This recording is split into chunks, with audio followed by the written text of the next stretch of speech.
right You did it, bud. things. We can hear your mic. This will pop up in a second. Yeah, hit the back button and then go back into it, and then that's usually when I like. Is that like the refresh? Yeah, I think so. There it is. One down. Boom. Boom. There we go. Shakalaka. This is the OKest Hunter podcast. I took a drink before I cheered. Dare you? Never pass on shooter bucks, 'cause that's just meat in the freezer. It's your tag. You hunt how you want. This is OKest Hunter. What's up, everybody? Howdy. How we doing? Just gonna get into this thing. We're just gonna. Oh, okay. One bourbon, one scotch, one beer. That's a good song. Haven't heard that one in a while. That's a tradition too. We do that at deer camp now. Do you? We usually do it at the bar. I don't go to bars anymore. Dude, the deer camp thing that you guys have going on, I feel like we'll probably bring that up later in the show because it kind of goes with what we're talking about tonight. Yeah. But that's a cool thing you got going on. Can you turn Are you down? I'm a little loud in my own ears. Okay. Thank you. That's beautiful. You're number 2, I think. So if you want to reach over there, you can. Number 2. You can touch the buttons if you want. It's just relinquish power to someone else. Greg would have inserted a funny number 2 joke there. Yeah, he would have. We're brought to you. Speaking of number 2, number 1 is Nosler. We're brought to you by Nosler, the number 1 ammunition company in all of hunting in the world. Yeah, like don't use the other brands. Don't even use whatever your rifle likes. But if you haven't tried Nosler, I recommend it. And if you're in the Midwest and you haven't heard of them, because a lot of people here haven't, because they weren't in like big box stores for I think a chunk of time. I think that's changed now. But also you can get them online and get it shipped. That's a Christmas gift every time that comes in the mail. So it doesn't have to be Christmas to have a Christmas package show up. And 20% off from OKS Hunter using code OHP. Check them out. I was really excited to use my Latitude setup today. First we time? can talk about that. Yeah. And it's funny because I brought the sticks and the platform and I silenced my platform. I did all this stuff and I didn't use the sticks or the platform. I just used the Method 3 and my tether. You had a special situation today that you didn't need to use any of that. So that's cool. It worked out good. I'll share some pictures and stuff and make a post or something, but it was pretty neat. But yeah, and just seeing their grit show continue to just crank out episodes. It's really cool. Wild. Like seriously, really, really cool stuff. And then Gerber gear, I actually got, I have a Gerber like saw thing. They have a couple of them. So I don't know which one I have specifically. It's you have to unscrew it and it slides out. I was going to use it on a annoying little branch, but I was like, this is going to be too loud. I can't do this right now. So then I just dealt with it. So luckily you didn't. Really excited to start sawing some stuff. And then I just was like, I can't. It's not going to work. Lucky or unlucky, but you didn't have to stay long enough to regret not trimming it. So, and when I do get another memory, I don't, unless it's something like colossal, I don't know that I'm going to pay for a shoulder mount anytime soon. They're expensive. Money's tight. It's like one of those things, but luckily we have Rack Hub. So Euro mounts are super affordable in contrast. And not that I wouldn't get them out, but like I think they look good and you can display them in really fun ways. So obviously code OHP works across all of our partners. So be sure to check them all out. Thanks everybody for all that you do to support the people that support us, that support the show. So when you listen, we're paying for a build now. Like stuff's happening. Like we're not just saying it anymore. It's pretty legit. You made the leap. Yeah. And legit is like not probably the right word. It's a thing. I don't know. We have a guest. I should stop talking for a minute. Josh, thanks for putting up with our shenanigans already tonight and joining us. Yeah, no worries, guys.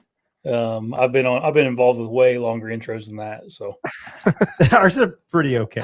Well, if you start the timer of when we were supposed to start the podcast, I guess. Well, that would be a pretty long one. Yeah. Holy cow. Well, I'm not even sure. Is it Teulker? Is that how you say your last name? It's Teulker. Wow, it's close. Yeah, so like the EU is kind of weird, but it's like it makes an A sound. Dude, there's a term for people that have an occupation that is their name. I don't know what the term is. I gotta Google it really quick. What's the term? What's the term for the word that is what it sounds like? That's one of those fun ones too. Is that an onomatopoeia? No, I don't think it is. I'm just making stuff up. It's a thing. It's called an app. Oh gosh, I can't read. Aptronym. A personal name aptly or peculiarly suited to its owner or occupation. So an aptronym. Anyway, as a podcaster, Josh Teulker Yeah, with so yeah. That's funny. Clark doesn't work. No one's Clarking. I might have Clark the other day. I'm not sure. you might have pulled a Clark. Pulled the Clark. Yeah, people pull Clarks. Oh, that's great. Can you dude, I've always wanted to ask you this because I just didn't know, and I'm sorry for not knowing, but why before the Echo? Why the name? Oh, the name. So I was reading this book called, I think it's called A Hunter's Heart, way back in the day, probably 10 or 15 years ago. And they had this chapter called, the title of it was Before the Echo. So I kind of stole it from whoever wrote that book. But and the chapter was all about what goes through a hunter's mind before he makes a shot on a animal. The book was about hunting back in the 1800s, where it was more for substance or for fur. And then it was like this, the chapter was about like the guy thinking about like, this is going to feed my family. I'm going to be able to use this fur to sell to the market. And he was like thinking about all this stuff. And then he was worried about messing up. And it was just like a whole chapter about the thought of like the 10 seconds before you pull the trigger. And I'm like, oh man, that'd be a cool YouTube channel. And that name. And that's where it came from. That's cool, man. I kind of like put 2 and 2 together and thought that's what it was, but I wasn't entirely sure. And I'm glad I asked. Yeah. That's an interesting little time period right before the shot, because I feel like depending which track your mind takes, that can either make it or break it. Like I remember my dad telling me a story up at the cabin one time that he went hunted in the morning and he had like a real pretty buck come in, like a nice 2-year-old 8-point or something. And he was like, Derek, when I drew back on that, I was already like picturing which plaque on the wall I was going to put him. Like he was already in the tailgate before I ever shot. And then I just completely missed because my brain was not at all focused on the moment. So like that made me think of your 10-second period there. That's so important. Good call. I went hunting today. I took off of work. And there was a bit of a cool front. We're in Wisconsin. The wind was coming out of the north, which worked for the entry I was going to take, blah, blah, blah. It was a beautiful sit. I had a great day. First sit of the year for me. And I was visualizing deer. Well, I'm like, this is where it's going to be. It's going to come right here. I'm going to watch. Like, it'll happen. And when it finally materializes, you feel so like, oh my gosh. Well, that never happened today. All the visual, I didn't manifest shit. But it did have a good day. At least you tried. I tried real hard to make it happen, but no, man, I've seen you around on the interwebs for some time. I think you've done quite a bit with Dan Infalt, if I'm not mistaken. Yep. And I think you're similar in age to us. We're close to 40, got a couple of kids, and I think we're in this, like, I don't know, season or chapter of life where priorities have changed or shifted. And you had made a post not that long ago about like these deer, you put them on the wall, they collect dust, or, it can't only be about that. And when I go someday, because that's the only thing guaranteed in life, are death and taxes. And well, taxes can be evadable, I think, by some, but not death by any. And when you do go, what are people going to do with all these mounts? Like your kids, like, maybe I'll take some, like, it's an awkward thing. And if they don't, I don't think I would ever take a mount from anybody else. Like it has to mean something to me. So maybe for my dad, because like I know his stories of those deer, and that would be interesting. But I kind of wanted to start there as a jump off point for today's show. Yeah, I mean, I don't know. I got 2 young boys now, and like definitely priorities has changed the last 5 years for me drastically. Because in my 20s and early 30s, like I didn't, I to be honest, I was for really selfish with my deer hunting. Like that's all I did, all I thought about.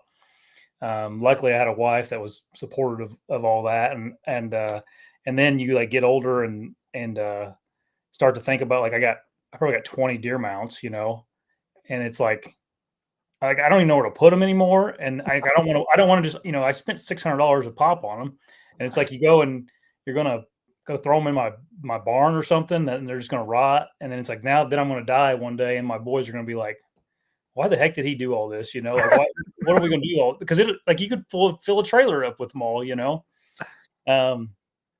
so it is like, I think that part of it's pretty, that's a really, I don't know if it's the egotistical part of it, or I don't know what it is, but yeah, that it got me thinking about that. Like, why do I mount these things? And I haven't mounted one in quite a while now, because a European mount's a little bit easier to deal with and cheaper. But yeah, and then it's like most of the stuff that we have collected, or whatever you want to say, acquired, it's kind of just going to be a burden for somebody one day, right? Like they're going to have to deal with it all.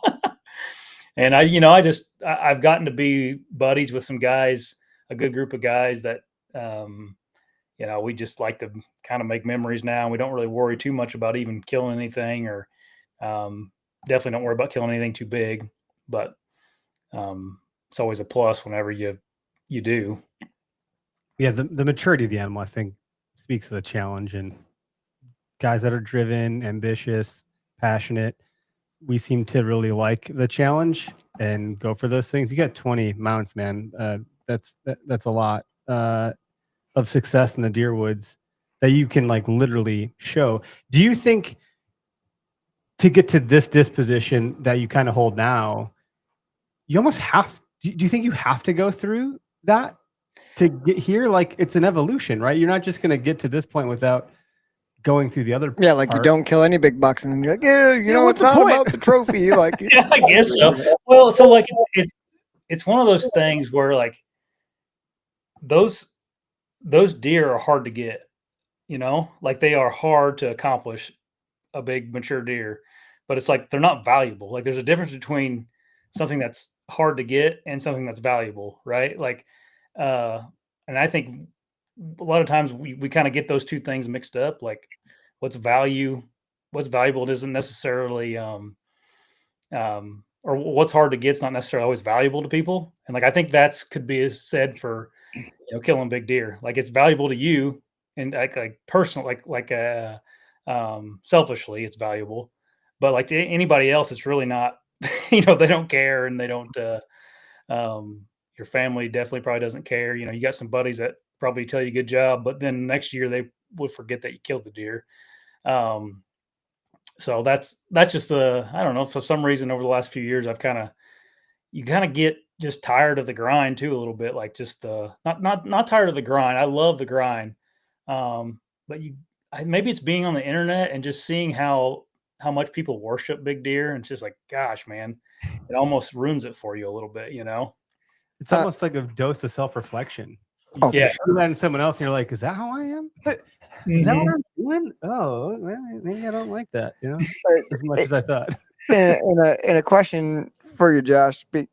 The post that you had made that Eric referenced earlier, you talked a lot about, instead of just focusing on, the kill of that big deer or the mature deer, that chase that it was for you, but now kind of the shift in your mentality is like enjoying that with other people. And you made a couple cool references, like how that could happen with your friends or with buddies or with family. Do you think that like, so the situation you kind of just painted there with, you take this big buck and your buddies kind of forget it. Like, does it become more valuable if more friends are involved in it? Like even in the drag out to you, like having a buddy there to, like I think we've all been there where you do it solo and you shoot the deer, you do it all yourself, you drag it out. Like, does the value go up in your eyes, like with the more people involved in the situation, or is it more like it's got to be on the front end of it? What are your thoughts on that? Yeah, I think for sure it does. But like I don't think the size of the deer really moves the needle much. Like if you're on a hunt trip with a bunch of buddies and someone shoots a doe and you like go drag it out and have fun, and someone falls in the swamp or whatever, like that's the stuff you'll probably remember, but you're probably not going to be like, oh, it was a 140-inch deer or it was a 100-inch deer. Like I don't know if you're going to really tell that story, that often, and not and mention that it was the score of it or something, Now I think our individual ones, we probably care more about the score and, the ones we chase around by ourselves kind of thing. I will say that the like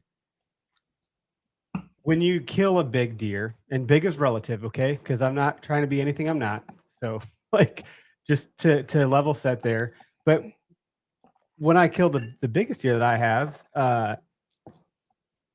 it was like, you know, when you have your birthday and on Facebook, you have like, I don't know, 200 messages. You can't even read them all. Like it truncates something. And you're like, I don't know these people. I did know them at one point from a different chapter in life, or like, it's just very dry, like HBD, happy birthday, have a great day. Da, da, da. And then the next day, you'd be like, thanks for all the birthday wishes. You kill a big buck, you get truncated.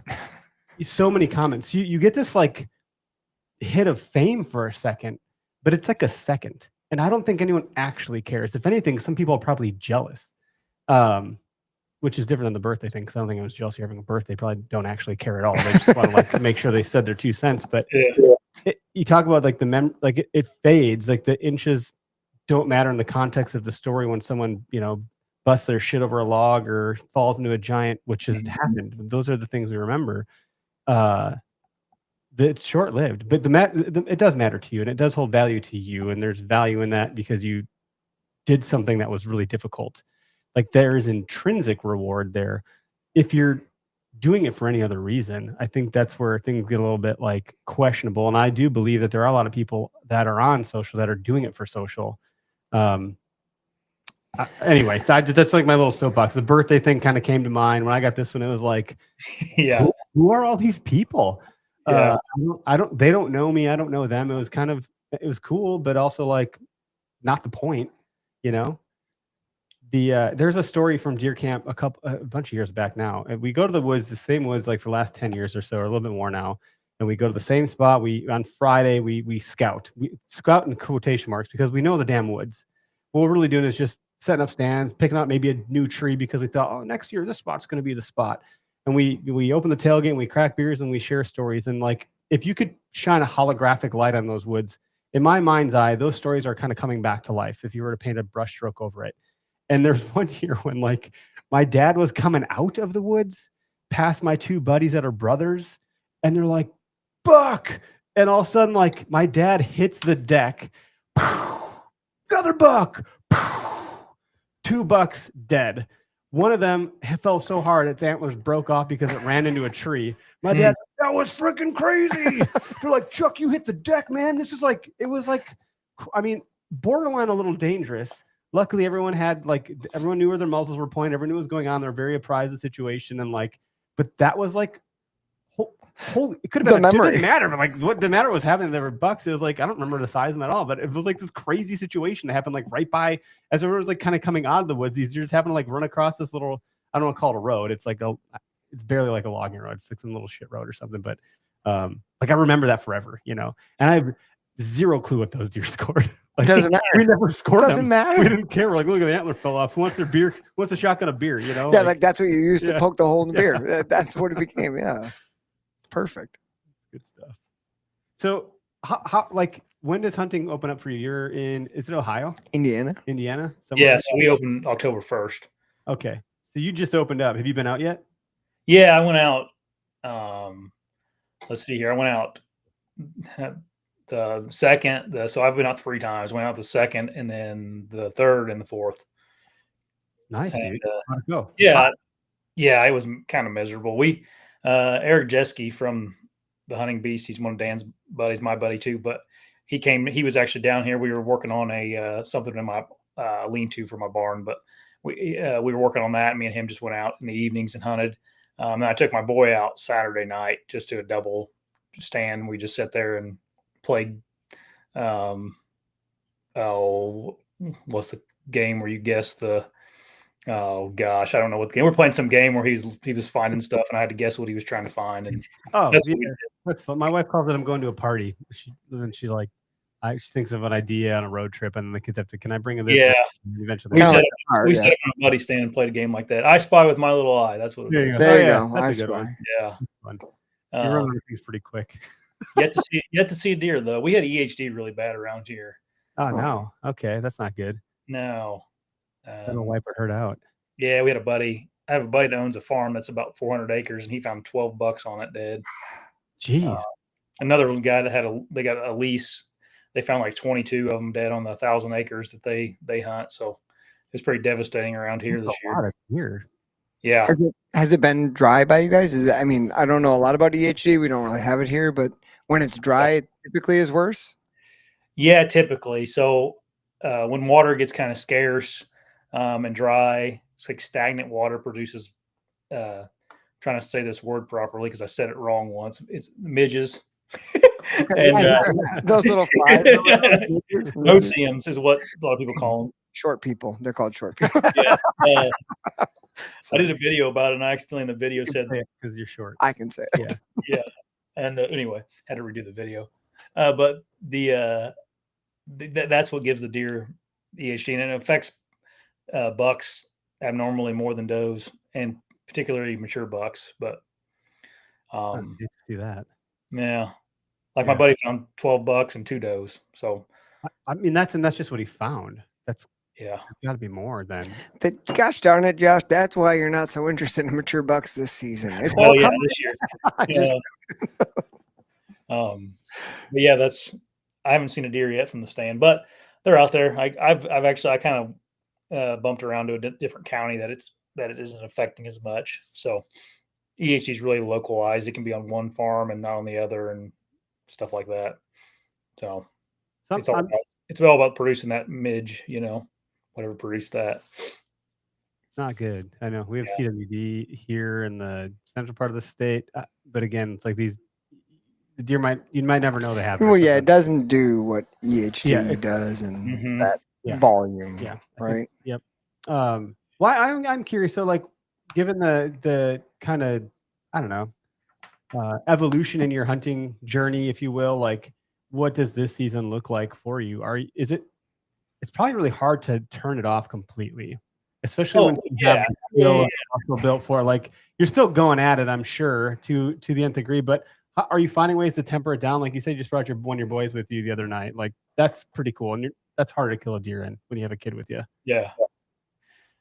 I mean, dude, I've been 3 times already this year hunting. Like, it was 85 degrees. I'm pretty hardcore still. Like, I'm not saying I'm not going to chase big bucks still. I get so tired of I just get tired of that, the big buck mentality, that's just where I guess I can draw the line. Like, I try not to judge anybody's on what they want to kill or what they deem as big and all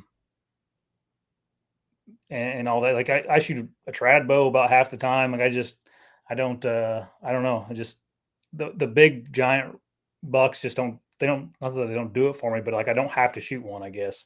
I like shooting deer. Like, I like killing deer. I like, and sometimes if a 120-inch deer walks through and I like it, then I'm probably going to kill it because I enjoy it.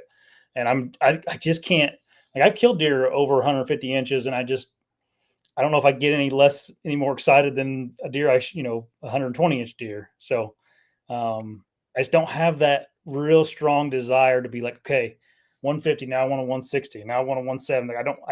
That's not for me. That's good to hear, man. Like, it's good to hear that someone that has a platform, that has a voice, that's putting out content, and not to put anyone down that's doing that, because I think, again, everyone kind of like gets on this freeway and picks their lane and can go whatever speed limit they need to go. Like, there's enough lanes for everyone to be on the freeway at the same time in this whole thing. And if you want to switch lanes, you can switch lanes. You can even get off the damn freeway if you want to. Some people do for their career or school or whatever they're doing, or kids, so forth. There's a lot of reasons. So it's just a good message. And I'm glad to hear others talking about it that way. I think it's healthy for the industry, if you will, that we have a message that's not just antlers all the time. Like, it does get a little fatiguing now, but we talked about this last week too. And so I don't mean to be like a dead horse here or a dead EHD deer, but like too soon, maybe too soon. We still like it, Yeah, sure. There's nothing wrong with chasing big giant deer, but like, I don't know, it's not going to be for everybody. And these people that have the attitude that like people that shoot small deer are the problem in hunting that's just annoying to no end to me. You know what I mean? Like, let's just not point fingers at all. It's a little bit of poachers are a problem. It's like, a little bit of the conclusion we came to with John last week, that like, it's not necessarily the animal or the inches or the rack that's the problem. It's the ego of the humans that go with it, right? Like it's that whole perception. It's that whole you're the problem because you didn't shoot something big enough that you didn't pass. It's that ego, which you've written about 1,000 times and talked about. Like that's where the antlers get you in trouble. And that's where like your message that Josh sent out, like with the memories are the ones that are going to last with you long after that foam mount disintegrates or rots, or your kids go, let's just saw it apart and get rid of it. Like those memories and those bonds that you've built, that's the meaning of what we're doing, the message of what we're doing, not the inches. So like stop fixating. Yeah. There's a lot to be had in this community. I had a call with our buddy the other day. Vince called me, just going through some stuff, and he's like, for some reason I felt like I wanted to call you, Eric. So he called me and I picked up and talked to him, and we met because of this podcast, because of hunting. Like we met because of hunting. Tyler and I met because of hunting. Greg and I met because of hunting. I've met so many people and I've strengthened friendships and bonds through hunting. I've like made memories with these people that I now enjoy being around more than anybody else I'd ever been around previous to hunting. And that I told Vince on the call, I'm like, dude, this is the point of all of this. The fact that you can call me, we can have a conversation about something that has nothing to do with hunting. This is the point. Hunting was just like the gateway to more good times and relationships and friendships. And like, how valuable is that? You talk about value. There's real value in relationships. So podcasting, I always say like, what's the ROI? Well, I don't know, but I know there's a lot of ROR, which is return on relationship, because we get to keep meeting more people that love this stuff. And it's fantastic, man. So I see all those posts like, if we almost forgot, this is the point. Like, well, I almost forgot. This is the point. Like, if we're supposed to like hang out with each other and have a good time, and we're a disagreeable bunch. We're passionate folks. We're rough around the edges. Like sometimes we're gonna fight each other, and that's probably just part of it. It comes with the territory. But at the end of the day, we're on the same damn team. You know? Yeah, for sure. And like, don't take it as like. Don't take it as me saying like people that kill big deer like or like I don't know, like Don Higgins or Spookspan or whoever. Name the guy that's killed 1,200. Josh Bomar. Like that's cool. Like I envy those guys a little bit. Just like the drive to want to do that. But it's like, you know, it's the guys that do that, and they don't do it as well as those guys. I guarantee it. But like they do that. They act like they do that, and then they bash the guys that don't do like that want to shoot 110-inch deer, you know. And it's like just everybody can, like, there's room for all different attitudes in this world, like in the hunting world. Like you can have a meat hunter and you can have a trophy hunter. You know, if everybody trophy hunted, the deer would get killed. Like the states would kill them. They would whatever. You know, it would somehow there would be less deer because you know they're not going to let us not kill deer and. It just is what it is. So it's like there's room for everybody and however you want to hunt. I think that's what I wish more people could see, you know. And the internet just makes it worse because everybody can give their opinion, even if they don't, you know, they don't really have a foot to hold an opinion on. But yeah, I just blocked someone today for the first time in like a year.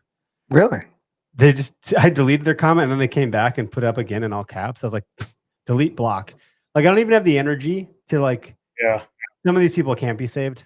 Like, I'm just like, I'm not even gonna give you the energy, dude. There's other pages. This is how you're coming in. Like, I'm not even gonna do it. And I'm always trying to be an exemplar and like, you're good with kindness, and I can convert people, and I have some ego in that.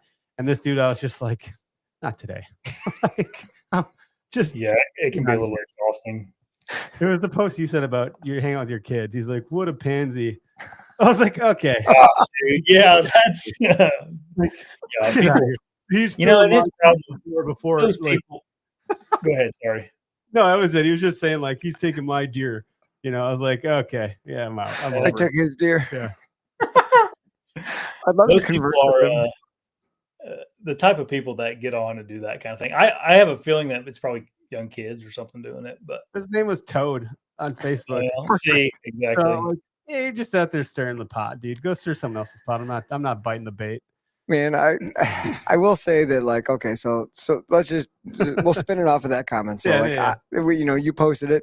I said that my standards, my reliance on the biggest, oldest, biggest buck has gone down. Now it's more fun to enjoy it with everyone. And so I shoot a smaller buck and I can bring my kids out on the track or bring friends out on the track or do whatever. Like we're enjoying it so much more. And I just think back to last year, like when Josh was talking in the very beginning, like about the community of it. And I thought like you and Tyler and Caleb came out last year. I shot that deer early November. I can't believe you let us track that. I was It's excited. crazy. I normally am like, I'm going to go do it by myself. I'm going to go take care of it. Like I shot that deer. It was a good hit. I knew it ran a little bit, but I called everybody and everyone was like, yeah, we want to come. And it's always better when you have friends, right? Every experience in hunting is always better when you have friends. The sooner you realize that, the better. Josh mentioned that in his post. Like the more people you involve, the cooler it is, the more memorable it is. So I was like, let's wait. And we ended up waiting quite a long time. It was probably like 2.5, 3 hours by the time everybody got there. And I swear we could have walked up on the smallest button buck you'd ever seen. You guys would have had the exact same reaction. Like, oh, dude, like we found it. Like it was so much fun. Like it was so cool. And you guys are so good, like at that kind of thing. And good people, you have good mindset about it.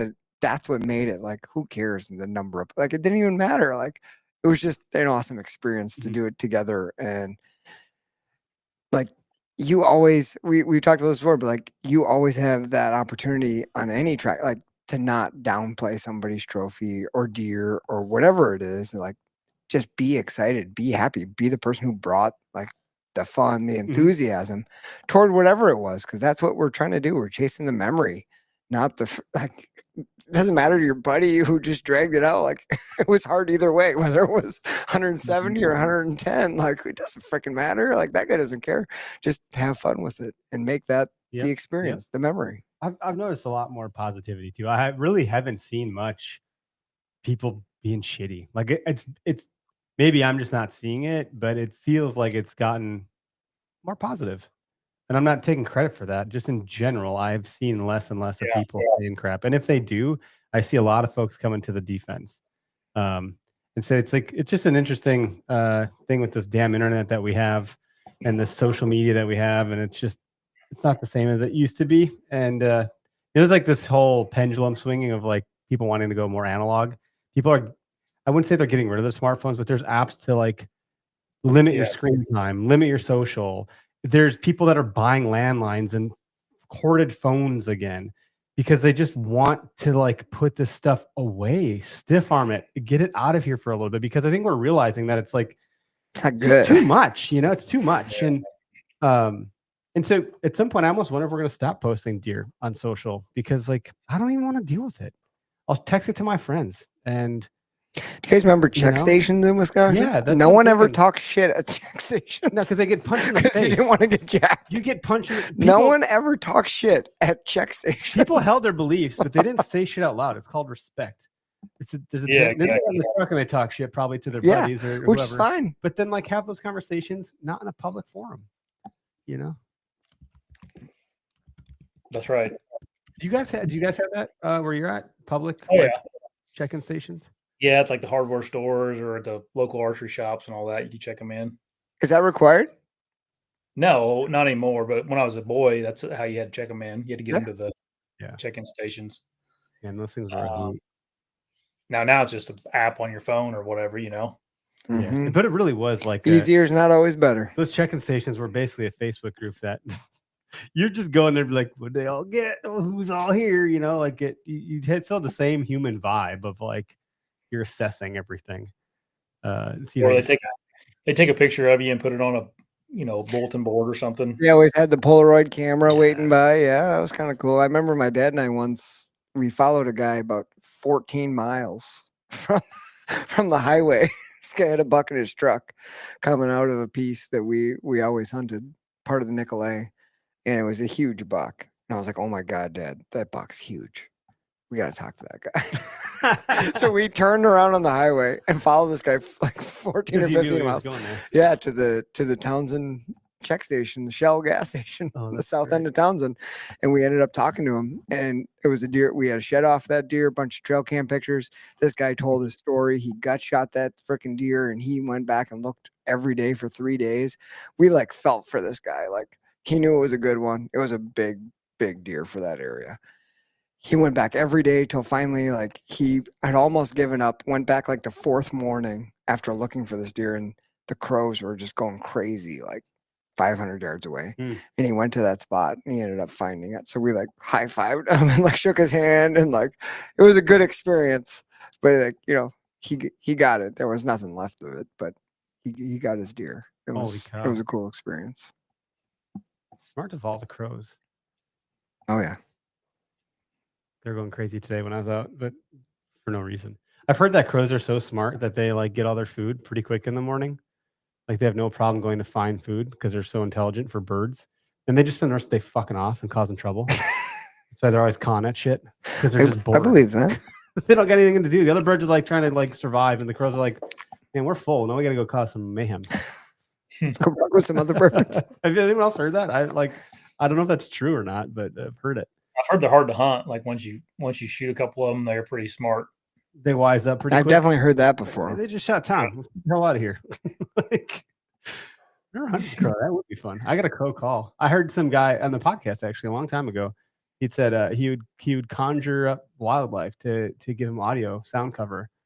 So like if it wasn't windy, he'd bust out his crow call the crows. They'd surround him, start calling. That would give him enough cover to like get out a cough or something, or take some more steps. I was like, what? I was like, dude, that is some next level like sorcery. I never would have thought of that. So I got a squirrel call, I got a crow call, I got all the calls. Now I'm like, I'm a turkey, I'm a squirrel, I'm a crow. You don't know what I am, okay? But I'm not a human.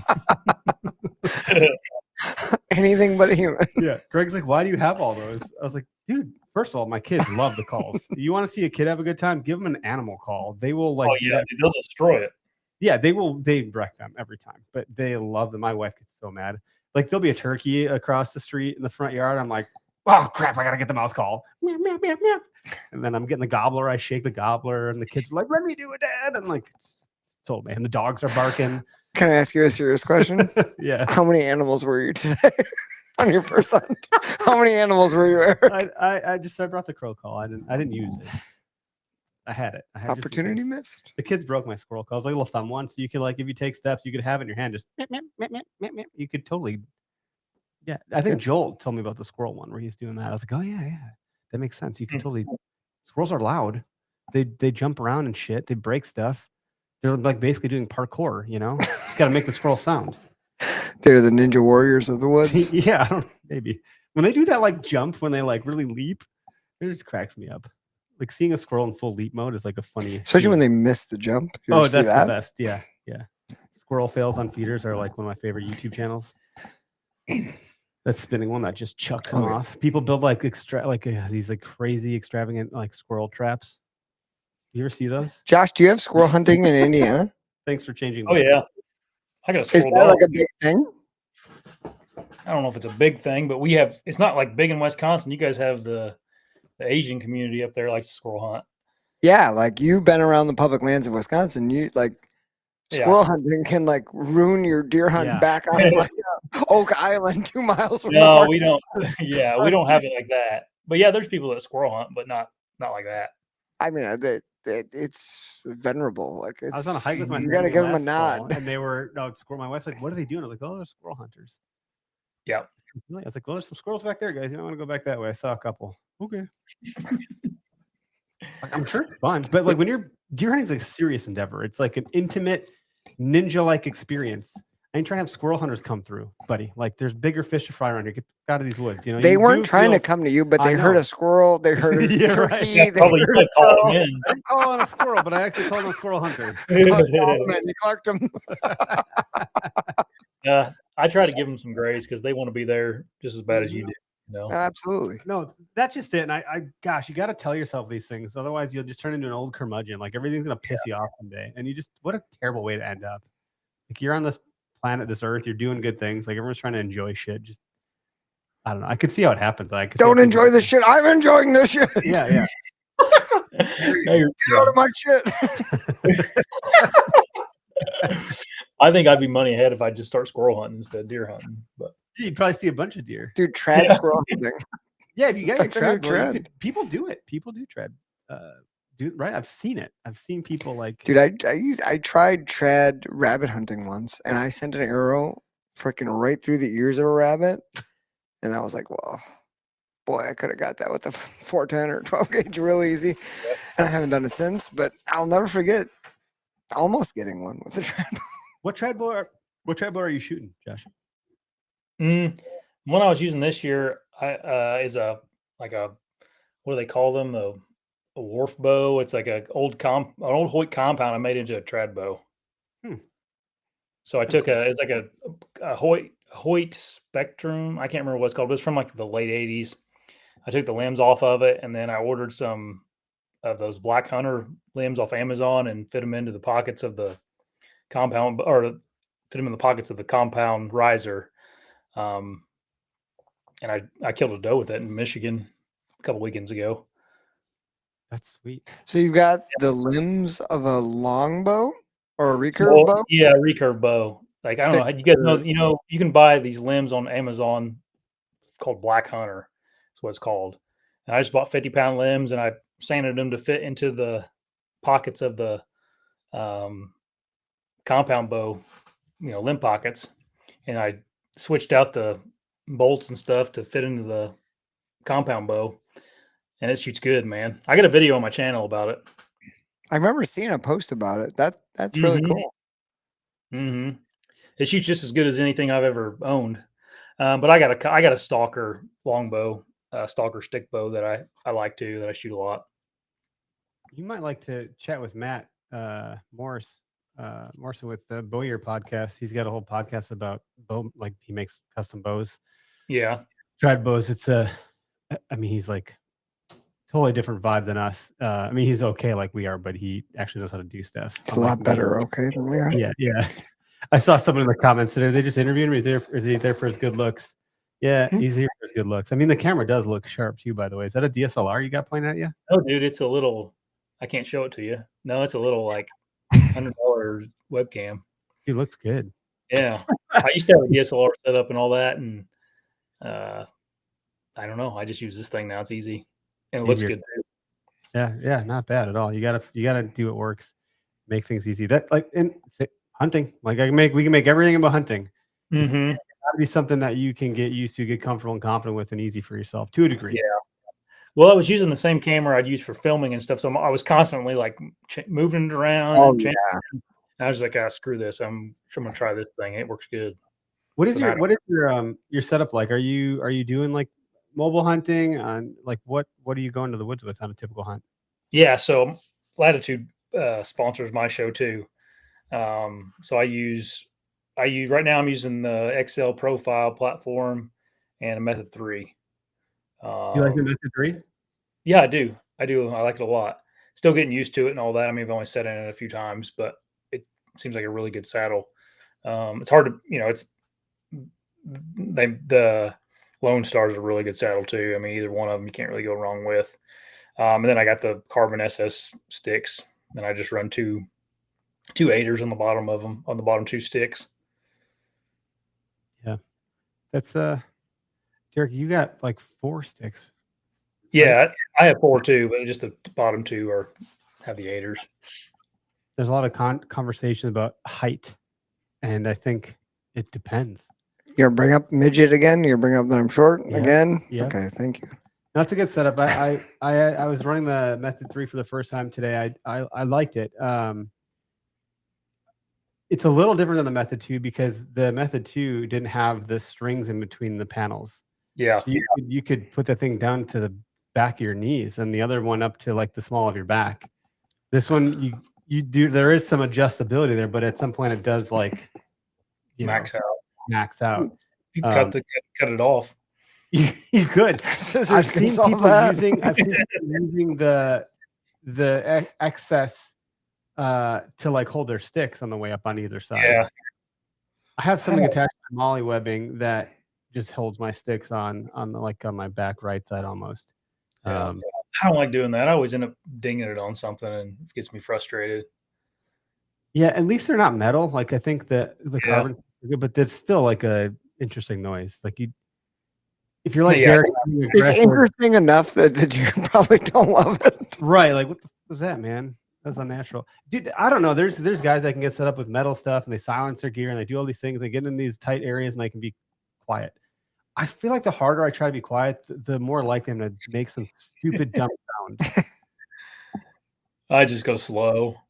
People are always concerned about how fast they can get in a tree, and I just as long as I'm quiet, I don't care how long it takes me, really. You know. Thank you for saying that, because I always feel like I gotta get up right now, and then I'm like trying to be quiet and Yeah. fast. And I'm all You get up there stressed. fast, sit there for 3 hours before you see anything. Yeah. Slow tends to mean quiet, but slow also tends to mean safe too, Safe which is is the end goal. Yeah. Is to get home. Yeah, I know for when I sure. got the guy above me here, it was pretty loud getting into the stand. Like I was making all sorts of like stupid. I don't know, man. Like it doesn't matter how many times I do this shit. Like I just Squirrel calls or crow calls? something happened. But this guy showed up, and I was like, I can't believe he showed up, because I like, how did he not hear me, or did he not care? He might have been cruising, right? Like, and just been covering ground, came from a long way. Perhaps. Or maybe he was like, wow, I owe this guy one back for that shit show. Could you imagine? So Tradbo, mobile setup, you running the latitude gear. Are you hunting Wisconsin this year, Josh, or no? No, I'm probably not going to get up there this year. I got too much going on. Too many hunts lined up. What does your season look like? What are your general plans? So I got a Kansas tag. I've already been to Tennessee and Michigan. So I still got buck tags there. I'll probably bounce around to one of them two places too, or both of them, maybe even. And then I got a hunt out in Texas too, that I can't talk about much. So that's it. That's all I can say about it. How many tags do you have? For how many different states and tags? So it'd be, well, I guess Indiana, Kansas, Michigan, Tennessee, and Texas. Well, we'll be Texas 5. Holy shit. Yeah, it's like that every year for me. I got buddies everywhere, and they're like, come and hunt for a weekend and something. So I end up going up there for a long weekend and hunting, and then I guess, I either kill one or I don't. But yeah, I usually try to get to 4 or 4 places every year. That's got to be from the community aspect of what you've done. It is. Right? It is. It's like I made a buddy in Tennessee, Patrick, my buddy Patrick, and like we just like to go and hunt together. So we stay at each other's houses, and I've killed 2 bucks down there now. And then my buddy Dave up in Michigan, he's like, man, he owns a little 200-acre farm. Well, that's not really little, but it's 200 acres, and he's like, man, I need some does killed off my land this year. He wants to kill 10 does. And I'm like, well, I'd like to come kill some does. And he's like, come up here. So then I buy tags and go up there. And so none of it's like prime hunting land or anything. It's just more like going and hanging out with buddies. It's making memories. That's the goal. That's the goal. It is fun. It's fun to do this stuff with other people, and making new like friendships like that and bonding over hunting is pretty freaking amazing, man. I guess I should have done more homework. Are you doing this full time? And a lot of us aren't. Like we're not. Yeah.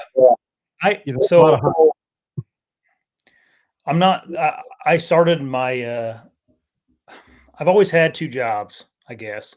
So when I started it, I was working full time for a company in the ag industry, and then a couple of years ago, I quit doing that, and I just focused on the YouTube channel and podcast.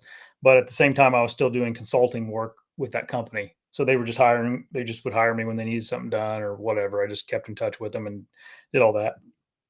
And then, earlier or late last year, they're like, man, we just need you to like come back. What would it take? And we worked out a deal, and it was kind of an offer too good to pass up. So I'm working again for them full time this year, and doing the show. So still got 2 jobs, but no, I don't do it full time. I kind of like not doing it full time, to be honest with you. Yeah, it creates a bit of pressure, probably. Yeah, it does. If I ever just want to say screw this, I can. Like, you know what I mean? Yeah. I'm not even close to that point at all. But it's a good, like, it's a relieving feeling, I guess. And you just never know. Good for you. I mean, you never know what's going to happen with YouTube and hunting, and I mean, you just never know. No, it's a delicate balance. I mean, hunting could be hunting could be taken out not too difficultly. If that's a word, difficultly, or like it wouldn't be too hard to, or outnumbered. I think still at the polls. And then yeah, you consider things like YouTube from a monetization standpoint, and they could pull the rug out whenever they want. They did for some brands Yeah, they already. did. I mean, Seek So One got pulled out from them. yep, firearm guys did too. Like it was like whoa. I mean, I people just are feel making like I don't know, dude. I kind of feel like we're kind of on a tipping point right now with everything going on in the world. I don't know. I keep seeing these articles come up about hunting. I don't know if you guys noticed this or not. Did you see there's an article that just came out the other day? I was going to do a video about it, but two boys were out hunting, and it was a tragic thing that happened. But one of the boys shot the other boy with a 22 squirrel hunting and killed him. And like the article read was telling the story, and it just like essentially the point of the article wasn't to talk about the boys; it was to talk about like in 2025, there's no reason that these boys should be out hunting. That's essentially what it was. yeah. And then you got like the article about the boys that got killed in Colorado, got struck by Didn't you lightning. start by lightning? They're calling these kids, and they were like in their early 20s. They're calling them experienced hunters, died from lightning strike, whatever. I'm like, I don't know, just the way the media right now is wording things with hunting, I'm a little uneasy about for some reason. The way the media Words words anything. anything is to the absolute extreme. It is. And when it comes to hunting, we're such a minority at this point that it really does damage when that happens. And I think you're absolutely right with Yeah. your observation there, Josh. Yeah, and then on top of that, like we have this inner fighting with like Matt Rennell and Steve Rennell and like all this stuff going on in the world, in the hunting world, and you got that group versus this group, and it's like, and I think that they got some good points on both sides, but it's like, man, we got to have some type of presence as a hunting community, like we can't go away because like Clay Newcomb said on a podcast the other day, I thought it was worded well. I can't take credit for it, but he said, if hunters don't tell their stories on the internet and online, like someone's going to tell the story for them, and it's not going to be a good story. I was like, it kind of hit me like, wow, man, yeah, this like what we're doing is kind of important sometimes, like because most people don't like this. They don't think this is a valuable asset to the world. But Yeah. Yeah, you're right. Like you said, the article said, why would these boys even be engaging in this activity in 2025? I remember the first year I ever shot, my dad came by, he came over, and we were hunting together, of course. And let's do it. Let's do a photo. Your first year. But he takes out a wet wipe and he like cleans the blood off the mouth, puts the tongue back in, like doesn't get any of the gory stuff in the photograph. Like he's like, you have to make sure you show this animal some respect if you photograph it. And if it gets out there, it can't look like it's been, Mhm. That was the first photo I ever took of a deer, and I learned that out of the gate. Some people, I don't know that they've learned these things, and so they're not at fault because they probably don't know better. But to Matt Rinnella's point, you got to be careful what you put on the internet. And to Rinnella's point, we have to be able to put shit on the internet. Like it's the bad eggs in the middle that F it up for us. And then it creates the infighting, and that from the outside in looks terrible too. Like what? It's just tricky. Humans are just that's the problem. Humans. It's hard. There's ethics involved in what we do because we're taking a life, and so it could be viewed as trophy hunting, and therefore you're just killing that. I had a lady literally in person tell me, "You're just going to the stand to drink beer and maim animals and cut the head off." I was like, "What in the world have you been watching lately?" Those things are true, but we had a couple students who were doing a project. I'm a high school teacher, and these kids are doing a project, and one of them is on one of their goals is to depict trophy hunting, which is like when people just go out and they just shoot an animal and cut the head off and leave it there. And my colleague who has gotten to know me and does not come from a hunting family, but over the last couple of years has gotten to know me, like told them, I think you need to like do some research because I don't think that's like a real thing that happens like often. Like people don't do that. Like that's not what they're trying to do when they go hunting. And she's like, she came and talked to me afterwards. She's like, I told him to talk to you. Like, is that accurate? And I'm like, yes. Like people aren't doing that. Like that's not the goal of what we're doing. There's a couple bad eggs who do that, but like that's not what hunters are trying to do. And there's bad eggs in everything. Everything. So, like, Yeah. like Yeah. 99% of Uber is a pretty good service, but then someone gets murdered. Like, okay, so do I have to stop taking an Uber? I don't know, maybe. like, like, there's just pick your thing and pick something, and like there'll be some jackass. But like that's people's perceptions that they grew up with. Was like, Yeah. that's bad. Like it's horrible. But it's interesting because then you don't then say like Uber's a piece of shit company. I mean, maybe people do. I don't know, but you don't then just like take that one example and wipe it across all of hunting. Like, I don't know how people don't have a little bit more curiosity and thought to be like, that can't be right, right? That's not what people are doing, right? I have more faith in humanity. I think they're probably doing this. And they're just, people don't. Are you saying there's an overabundance of faith in humanity? There should be more faith in humanity. I think there's not enough faith in humanity. I don't know. I mean, it's an interesting little vein to talk about. It is concerning, Josh. I agree with you, and I do have concern, and it's up to folks. Honestly, like we have some responsibility. We have platforms, Yeah. be it big or small. Like I've had some people tell me, like, dude, you like the Spider-Man quote with great, gifts comes great responsibility, or whatever that damn quote is. Like, I guess we do have some responsibility. We do talk to a large swath of people at a time. We do reach a lot of people. If we just started putting out weird shit, that would be a problem. And I hope someone would hold us accountable. I'd expect people to, They will. I'm sure they I would. think some people in there, that's what they're there for, is to hold people accountable. His name is Toad. Exactly. Oh, it's cool. So you got lots of hunting plans for the season. It sounds like you got a good gig with your job. I mean, Yeah.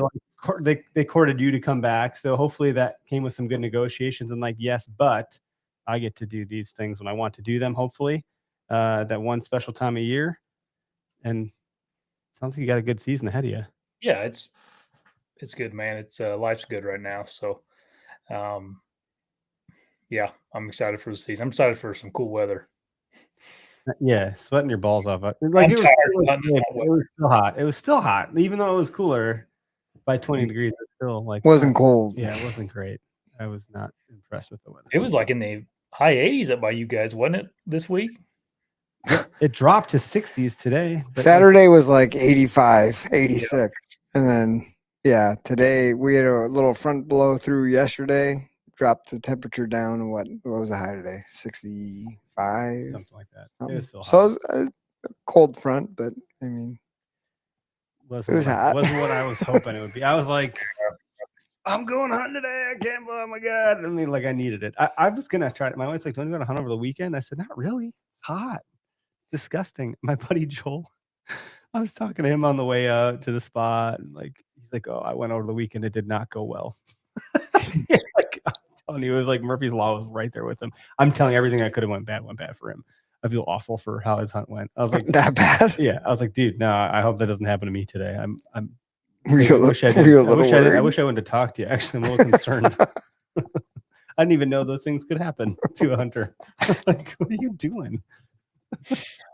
Oh, that's crazy. How often do you do your show? Is it once a week, twice a week? Yeah, I do it once a week. Yeah, that's what we do once a week. That's enough, right? Yeah. There's guys that do a lot more than that. Kudos to them. Yeah.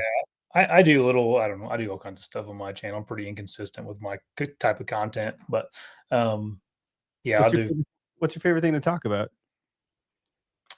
Oh, that's a good question. I don't know. I just like my favorite podcast have been like just with buddies, just doing this kind of thing, really. Sometimes the tactical stuff you feel like you're beating dead horses over and over again with certain topics. Like I can't imagine being Dan Fault and getting asked the same questions over and over for the last 20 years. Like, so I whenever there's someone that's needs to be talked about. Like whenever tactics, like if you got Andy May on or someone like really good, or Dan, or someone that can really talk tactics. I like to talk tactics, but like I I like the kind of the BS sessions is what my favorite time to podcast is. Let's see, like, as we're doing a BS session for the most part here, like I hope folks gonna come here expecting like to learn how to do something new today. Yeah, I don't want to talk about thermals tonight. Yeah, the thermal drone. Derek No, I Dixon. meant thermals in the like hills. Oh yeah, well that's another one. Yeah, we could talk about that too, right? Like there's so many veins, and it's all just like by the time you get boots on the ground, it's so hard to make sense of some of this stuff. At least that's what I think. I mean, I'm no Derek Melkor, Shut up. where like I just see in thermal. He's like Predator out there. You saw my thermal goggles in the car. I was having fun today. I got this new Insta 360. Yeah, camera. the X5. I don't know what model. Yeah, X5. Yeah, that's what it is. And it's just like a neat. Like I was thinking, if this would have existed 10 years ago, like how fun. And so I was just trying to appreciate the fact that it's just like it's kind of like a toy. Like it's a fun toy. It was cool that it can do so much. It really can see 360 degrees, and any spot you pick, you can zoom in on. I'm like, my brain doesn't make sense of it, but it's cool. Yeah, it's a great tool. I'm mostly just thinking like if it's set up and I shoot a deer and it runs whatever way the camera isn't pointed, I at least have something that in and of itself is enough value for to me. give you landmarks. Yes. Yeah. Oh, he went this way. Yeah. The deer I shot with my recurve bow a couple weekends ago, that was all filmed with a 360 camera. That's so cool. I haven't gotten into any of the. Today was my first experience with it. So, like, is the editing? I've heard like, oh, the editing sucks, or yeah, it's not as intuitive as a regular, a regular MP4 you would put into editing software. Insta 360 has their own app, and you got to get on there, and you got to reframe it, and it's not something I would like film everything on, but it's a great tool for putting it above you. I hang mine on my gear strap above my saddle, like above my tether. I just snap it up there. I got a little clamp on it, and then when a deer comes, I just hit the power button and let it run. Cool. Yeah, but I got that same one. I had the X3 and I upgraded the X5 this year. I was talking with our videographer Keegan the other day, and he's like, "Oh, you should have told me. I would have told you to get the DJ whatever DJI." And he's like, "Because the mics can sync." And I was like, "Oh shoot! Well, darn, I should have." And then I'm going through the settings. I'm like, "See sync mic." So I sent a picture to him, and I'm like, "Do you mean this?" He's like, "Oh shit, is that the new one?" I was like, "Well, I think so." He's like, "Well, I didn't know." He's like, "Yeah." I was like, "Well, I guess it can do what you said the other one can do." He's like, "Well, oh. I think Insta360 has their own mic. You can buy from Yeah, but then you can like sync to an external, like if I want to sync Bluetooth to my mic. Yeah, like if I want to sync to my iPhone, or to if Keegan's running a camera, I can sync to his mic. So then they're synced. So it's not that I'm using, it's just that they're like matched up, or I don't actually fully know. Dude, I'm like getting outpaced by all this damn technology. It's a little sad. All this stuff. I didn't get I use the Action 5, DJI Action 5 action cameras, and I almost went with the DJI 360, but that's like their first model of a 360 camera. I also read that they have a problem with the lens fogging up on it, which isn't a problem. Yeah, I figured like being out in the woods, like in the morning when it's cold or something, I was like, I don't want to mess with this, and I just got the one that, Insta360's had 5 iterations of that thing, so it's pretty dialed in, and it's really good in low light. Yeah, that's what I've heard. I think Shane Simpson was doing some examples of like low light, and it looked really good. Yeah, he's a good resource for those little tricks and stuff with cameras. But the DJI action cams, they're like pretty small, and that's good. Yeah. Yeah, and they have they got the DJI Action 5. You can hook up 2 mics to it, Bluetooth and 2 mics. Are you still hauling around any sort of like big main camera, or are you doing all the action cams? Yeah, so far I've just messed with the action cams this year. That's kind of what I want to do, but they're still not as good as a camera with a camera arm. But gosh, dude, I have a Canon XA50. I got a Nikon Z6 II. I got a couple. I mean, I got all kinds of options, but I just hate carrying them things around in the woods, man. And a big camera arm. Those two combined these are all just suck. waterproof. If it, I mean, it adds like 8 pounds to your setup. Yeah, it's a lot. And it's just more dicking around. those action cams, you can just clip up, done. And they're waterproof. The batteries on these seemed like it was pretty good. I brought 2 batteries with. I swapped it out at some point because I left it on. I was towing my bow up, trying to get some creative shots. Look at you. And it took forever. We got things on record. Jeez. Yeah. But I do think that like having a handy cam of some sort would be nice for the zoom. But other than that, that's something I've never had. Oh yeah. I mean, I don't know. And if you bring a I probably should use a camera. Like I probably should use a camcorder, my big camera. That it's just hard. It's hard. It's a pain. Whenever it's like the action cams are probably good enough. You're not going to win any awards with the footage or anything, but it's valid. Yeah, it's valid. I'm not a cinematographer. Yeah, I'm a guy trying to kill a deer. But if all you're doing is take, like we do have some videographers we work with, and I don't want to say the issue, but like you bring those guys with, and now you got to worry about a second setup, and that's not always going to be conducive to when you're trying to get something done in a certain way. Like, dude, there's barely a tree for me. Where am I going to stuff you? And now I got to worry about your scent cone. If I put you offset somewhere, or like if you're moving, or if you're coughing, or you're sniffling, like, holy cow. I don't have 2 squirrel calls, 2 crow calls, 2 turkey calls to give you, sucker. But it's nice to not have to worry about it. That has been like, they're like, I'm not doing shit. They give me a GoPro and I hook it up and like that's it, and they control it. And I'm like, this is kind of nice. I don't got to worry about anything. Also, if I just didn't do any videography, that would be nice. I don't have to worry about anything. That's one good thing about being a podcaster. You don't really have to if you don't. I mean, it's not like, life would go on if you didn't get it on video, probably. Yeah. I think getting the kill shot on video is just, for me, it feels like it's beneficial to know what the hell happened. Unless it's this deer and it runs at my stand and dies under my tree. That was a one-time occurrence. That was a neat moment. It's pretty cool. But the confusion in my brain when that happened. Just thought he was bedding down. I was like, I'm going to have to arrow this bitch again. Turns out he just died. Oh, it's good. Dude, thanks for hanging out with us, man. Thanks for, the putting up with the scheduling and all that stuff. And if you are in Wisconsin at any point in time, like, please hit us up. The in-person stuff is something that's really cool and near dear to our heart. We like it. It's fun, but obviously we have the ability to do virtual, and it's a good time to finally talk. I'm surprised it's taken us this long to sync up and do a podcast together. Yeah, anytime, guys. Well, I'm lying. I'm always covered up, but you guys figured that out. But yeah, thanks for letting me share it over on my channel too, and all that stuff. Yeah, well, good luck this season, burning all those tags in all those states, and excited to see whatever you got cooking up in Texas. That'll be fun to watch, and we're fans, and it's good to chat with you. Have as much fun along the way as you can. You know that. Yep. Will do, man. Cool. Everybody, thanks for tuning in. And for those of you that are local to the southeastern part of Wisconsin, tomorrow, Wednesday, October 8th, we are doing our premiere party. That sounds fancier than it is. There's a few folks coming here to our studio to watch our season 3 of our OK's Hunter show drop. So I got to get the projector and figure out where the hell to put everything. We're going to drink some beer and talk deer. That's it. Yeah. It might not even be on. Like, maybe you can watch on your phone when you hang out with us. I don't know what we're going to do, but we're just looking for an excuse to invite people into our studio and hang out and drink beer. And we're going to get a lot of Domino's pizza. So thanks again, Josh. Appreciate it, man. Yeah, thanks, Josh. Good talking with you, bud. Have a good thanks, guys.